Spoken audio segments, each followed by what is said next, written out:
So, about 10 years ago, I sat down with my Bible and a pen, and I wrote down every single question that Jesus asked. Just going through the life of Jesus, just every question. And he asked a lot of questions. In fact, it was one of his main ways that he taught. It was strategic, and it was repetitive. Like, he always asked questions. Do you know how many questions Jesus asked in the gospel accounts? 307. 307 questions. Guess how many he answered directly when someone asked him a question? How many questions do you think he answered directly? 2. 3. Very close. He answered 3. So for every one he answered, he asked 100 questions, approximately. And so what that should tell us, just really clear, just in the math, right off the bat, is that we should be asking more questions than we're giving answers. This is true in parenting. This is true in leadership. This is true in home group leading. This is true in marriage, right? So why is that? Why is it that we need to ask more questions than we answer? Why do you think? We have 2 ears and 1 mouth. 2 ears, 1 mouth. That's a good reason. I don't know all the answers. Because we don't know the answers. Yeah, absolutely. You know, one thing that I think is so unique about asking questions in the way that Jesus did it is that he knew the souls of people intimately. He understood the heart and how complex a person really is. We don't like that kind of complexity. We don't feel comfortable with layers and layers and layers of complexity. We get kind of bogged down quick. It's like if someone is in our group and they're sort of like 3 layers complicated, it's like, whoa, they're too much. They're overwhelming. I don't know what to do with this person. I don't know. And even in marriage, I find myself frequently saying, well, do we do this or do we do this? And my wife will say, well, it's not that simple. There's more to it than do we do it or do we not do it. It's like, why do we do it and how do we do it and when do we do it? And I go, I'm overwhelmed, I'm done, right? And it's just, I think human nature, and maybe men are a little bit worse at this actually, I think in some ways, is that there's sort of a focus to the answer. There's something in us that wants to boil it down and make it simple. And I love that, by the way. It's one of my things I love the most, is to boil things down and make them simple, which is absolutely important if you want to teach something. But it is terrible if you want to know someone. And since what we're trying to do is to know God and to know each other, and the reason we're meeting in groups is to learn how to love God and love other people, we have to learn how to ask questions because people aren't simple. They're complicated. My son, he's 12, he wants to talk to me about video games. And I hate it. Every time I hate it. I don't want to talk about video games. And so at first I just tried this. I just don't want to talk to you about video games. That didn't work. And then I thought, well, okay, I'll try to get interested in it. And so I'll try to ask some questions.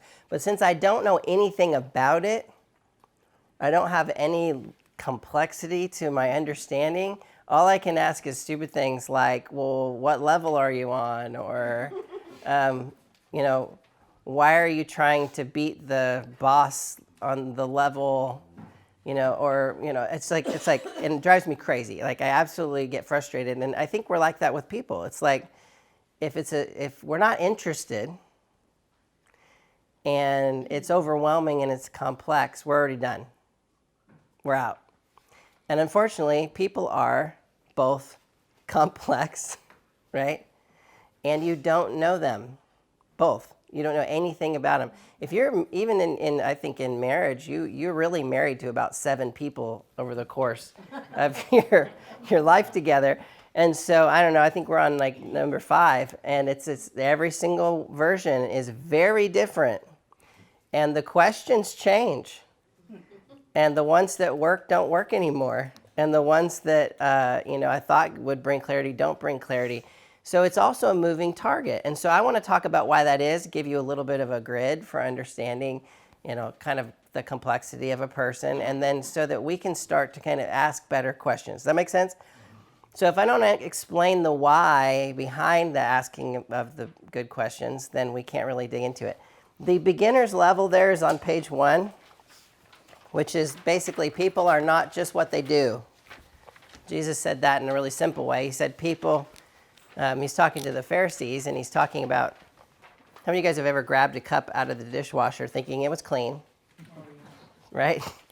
And you put your milk in there or whatever, and then you drink it all the way down to the bottom, and then you realize there's just gunk down in the bottom. And Jesus uses that as an analogy. He actually says that if you clean the outside of the cup, the inside will remain dirty. So if you ever wash dishes, you know that's true. But if you wash the inside of the cup, the outside sort of gets clean automatically. You don't ever have to work too hard at cleaning the outside. If the inside gets clean, the other just kind of happens naturally. And that's what he's talking about here in Matthew chapter 23 through 26. He's talking about people are both what they do, right? And they are internal. They have stuff going on the inside. It's like the idea of the iceberg. You see this above the waterline stuff, right? And there's a whole lot of stuff going on down here. And what we're curious about is this. And we miss out on all this cool stuff that's going on below the waterline. All this really interesting stuff that we don't know. But if you're going to approach people, Jesus' example was a cup, right? So the inside of the cup, I'll try to draw a little cup. So down here in the bottom is the gunk, right? So if you just keep trying to work on the externals, you become a Pharisee. So it'd be like, hey guys, welcome to your group. I'm so glad you're here. Are you getting your life on the outside straightened out? And it's like, not very well, but God's changing some things on the inside. Well, that's good news. Maybe your outside looks not so good, but your inside is actually doing some changing. And it doesn't look great on the outside yet, but it's going to make a big difference in the long run. Or maybe you say, wow, the outside of your cup looks really shiny. These are the people that scare me the most. And man, they are like on it. They look great. They sound great. They act sweet, and they're just always on point. That is the person that alarm bells are going off, right? Because we all know that there's more than just what's going on above here. But this is all we ask about. This is all we're curious about. Does that make sense? Yeah. So I want to give you guys a grid for asking better questions. There's a blank page in there. And on that first page, there's the basic skills, which is like asking open-ended questions. Page 1 there, you see that? Ask open-ended questions. That's like, instead of like, what did Jesus say in this passage? Well, he said what you just read. So then they just repeat back what you just said. That's fine, but it's not going to go anywhere really interesting. How about, what do you think about what Jesus just said? Or, how does that make you feel that Jesus said that? Or what would happen in your life if you believed what Jesus said there? Or when did you first hear that and how did it hit you? Or so these are ways of like thinking about basically the very same question, but you're going to go a lot deeper with an open-ended question. Or paraphrasing back what somebody said. A lot of times people say things and they don't hear themselves. And when you say it back to them, they go, nope, that's not what I'm saying at all. And you're going, yeah, that's exactly what you just said.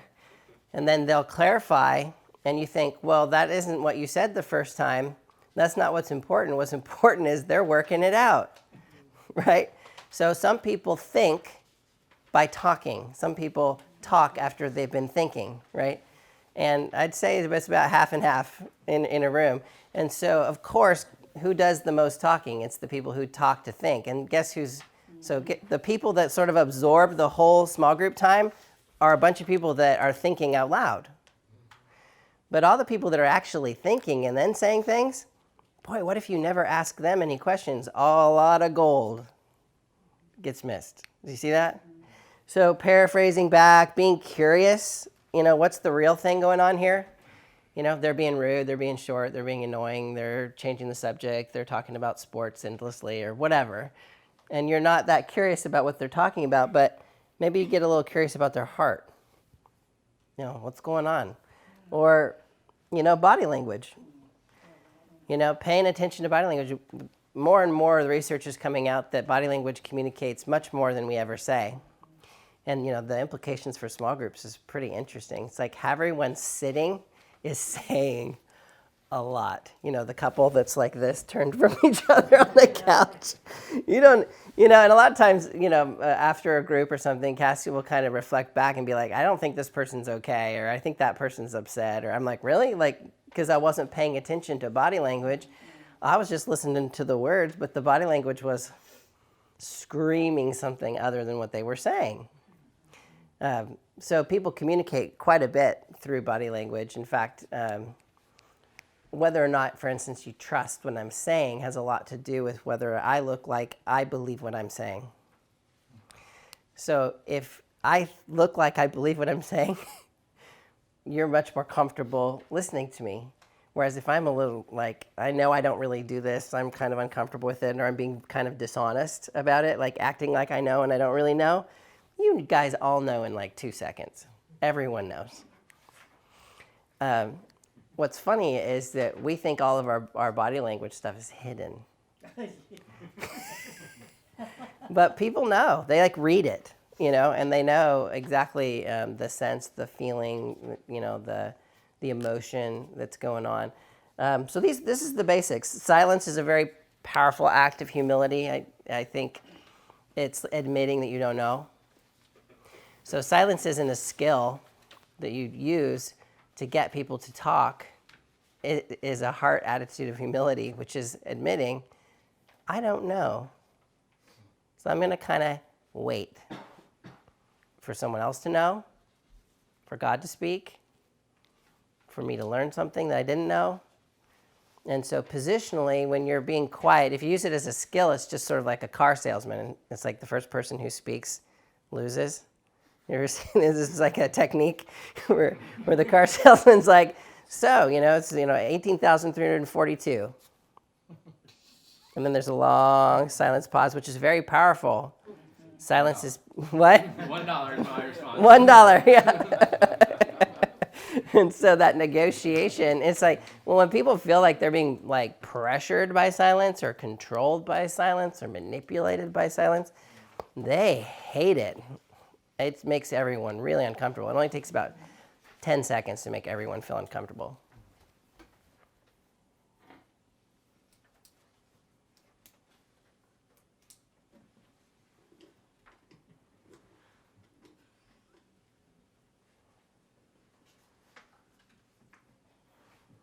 You feel that? It's palpable.